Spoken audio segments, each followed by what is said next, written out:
এই যে যোগাযোগ, কথা দেখা কিছুই তোমার সাথে নেই, তাতে আমার গোড়ার আন্ডাটা হইছে। কিন্তু তোমার একটা চিঠিও নাই। দাঁড়াও, আমি একটু নিয়ে নেই চিঠিটা, তারপর তোমার আমি শোনাতেছি। আমার প্রিয়, তোমার অবগতির জন্য জানানো যাইতেছে যে তোমার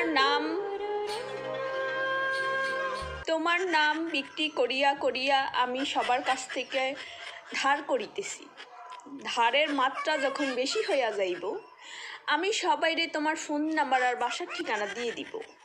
তখন তুমি চাপে পড়িয়া যখন আমাকে ফোন মেসেজ দিবা, আমারে ঝাড়ি দেওয়ার জন্য যোগাযোগ করার চেষ্টা করবা, আমি তার কোনো রিপ্লাই উত্তর কিছুই দিব না। তুমি আমার সাথে যোগাযোগ করিতে পারবা না। তারপর তুমি বাধ্য হইবা আমার সাথে দেখা করার জন্য। বাহ, আমার বুদ্ধি তো ভালো। আমার এত বুদ্ধি তা তো আমি আগে জানতাম না।